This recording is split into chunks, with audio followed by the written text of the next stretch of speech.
Okay, let's dive right into this explainer. Today, we're looking at what is arguably one of the greatest stories ever told. J.R.R. Tolkien's epic masterpiece, The Fellowship of the Ring, The Two Towers, and The Return of the King. Together, they form The Lord of the Rings. But listen, we aren't just here to summarize a classic fantasy tale. We're going to uncover exactly how Tolkien created a brilliant anti-quest. You see, in most stories, heroes set out to find a magical treasure to gain power, right? But this epic, it's entirely focused on a desperate journey to destroy a treasure and actively renounce absolute power. It's literally a complete reversal of the traditional hero's journey. To help us break it all down, here's our roadmap. 1. The threat of the ring. 2. The Fellowship's impossible quest. 3. Battles for Middle-earth. 4. The shadow of Mount Doom. 5. Destruction and eucatastrophe. And finally 6. A bittersweet farewell. So, starting things off with Section 1. The threat of the ring.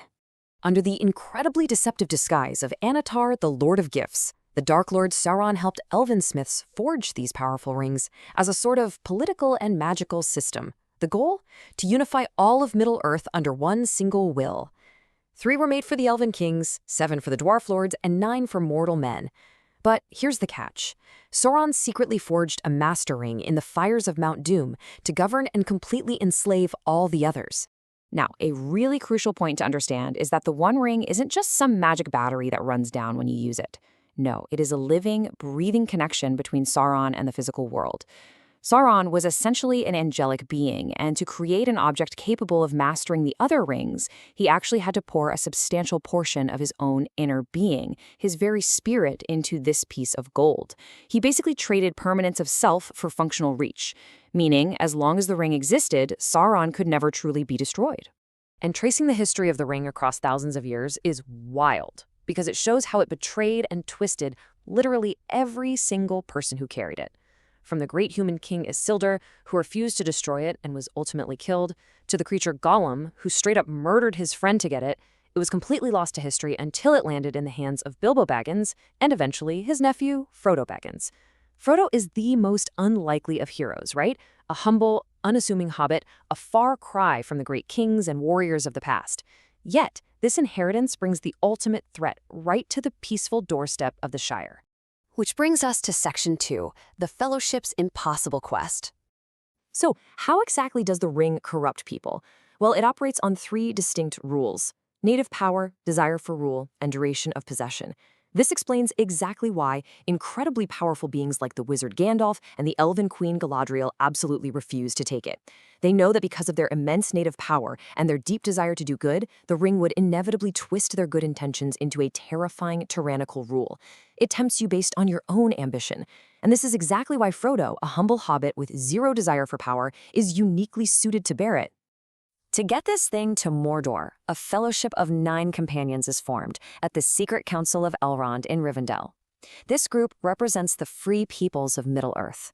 You've got Frodo joined by his fellow hobbits Sam, Merry, and Pippin, Aragorn and Boromir representing men, Legolas, the elves, and Gimli for the dwarves, all being guided by Gandalf. Together, they have to endure a literal gauntlet of horrors. They travel deep into the dark, goblin-infested mines of Moria, find a brief sanctuary in the golden woods of Lothlorien, and ultimately face the tragic breaking of the Fellowship at Amonhen, as the ring's proximity begins to corrupt them from within. Fly, you fools!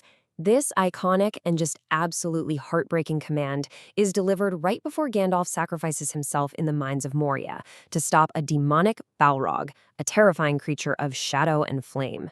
Gandalf's fall shows us the ultimate cost of protecting the ring-bearer. The Fellowship is battered, and they're soon forced to separate just to survive. Gandalf's loss thrusts the remaining members into a totally new phase of the quest, setting up a dramatically split narrative. Moving on to Section 3, Battles for Middle-earth. Looking at the characters of Boromir and Samwise Gamgee perfectly highlights why men fall prey to the ring while hobbits endure. Boromir of Gondor is desperate for military glory to save his people. Because of that pride, he is easily tempted by the ring's promise of power, ultimately trying to steal it from Frodo. Conversely, Frodo's fiercely loyal gardener, Samwise Gamgee, is offered a grand vision by the ring of a massive realm for him to rule. But Sam's pure humility and what Tolkien calls his plain hobbit sense make him uniquely resistant. He doesn't want a grand realm. He literally just wants a single small garden. Meanwhile, the rest of the fractured fellowship rallies the kingdoms of men. Aragorn finally transforms from a wandering ranger into his destiny as the rightful king of Gondor. Fighting right alongside him are Legolas and Gimli, showcasing this really powerful friendship across traditionally hostile races. Together with a returning Gandalf, they first defend the kingdom of Rohan at Helm's Deep against the traitorous wizard Saruman and his ferocious Uruk-hai. Then, they fight the massive battle of the Pelennor Fields to save Minas Tirith. But here's the brilliant part. These aren't just desperate fights for survival. Aragorn uses these massive battles as deliberate distractions. He leads a final assault on the Black Gate of Mordor specifically to draw Sauron's armies out, keeping the Dark Lord's eye completely blind to Frodo and Sam's approach. Now for Section 4, The Shadow of Mount Doom. Putting on the ring doesn't just grant invisibility like some neat party trick. It violently yanks the wearer into Sauron's ghostly reality, the unseen world. It preserves their physical bodies but hollows out their souls. This is why, as Frodo gets closer to Mordor, the ring becomes a crushing, almost addictive physical weight. It is actively reaching out to its master, lighting Frodo up like a terrifying signal fire to Sauron's deadliest servants, the Nazgul. Every single step toward the mountain takes a devastating toll on him. I do not choose now to do what I came to do. I will not do this deed. The ring is mine. At the very cracks of Mount Doom, the one place where the ring's power is at its absolute peak, Frodo finally succumbs to its impossible mechanical weight. He claims it for himself.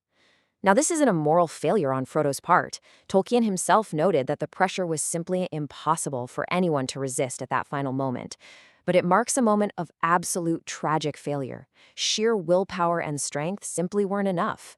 In this dark hour, it seems all hope is genuinely, truly lost. Which brings us to Section 5, Destruction and Eucatastrophe. Frodo has failed, the quest is seemingly lost, and Sauron suddenly becomes terrifyingly aware of his fatal mistake. But this right here is exactly where Tolkien's thematic genius truly shines. We encounter eucatastrophe. Tolkien actually coined this term. It's the miraculous moment where evil essentially undoes itself through grace and providence, precisely when all strength and calculation have completely failed. It's a sudden, joyous turn in the story. You see, because Bilbo, Frodo, and even Sam all previously showed mercy to the wretched Gollum, that past grace pays off.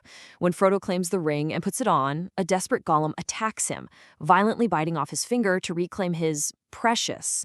But in his mad, dancing joy, Gollum slips and falls straight into the lava.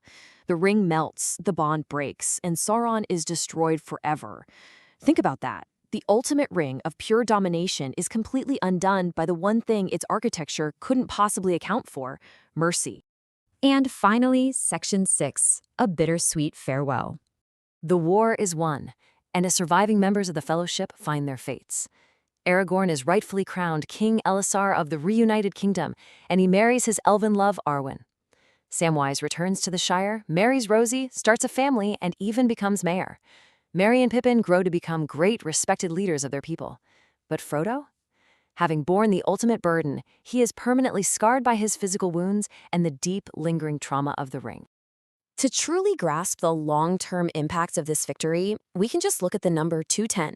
That is the incredibly impressive age at which King Aragorn eventually passes away, after ruling a prosperous and peaceful kingdom alongside Arwen for 122 years.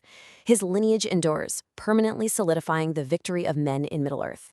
But the victory comes at a really deep magical cost. With the Master Ring gone, the preservation magic of the 3 elven rings also fades away. The elves must depart from the Grey Havens, leaving Middle-earth behind forever.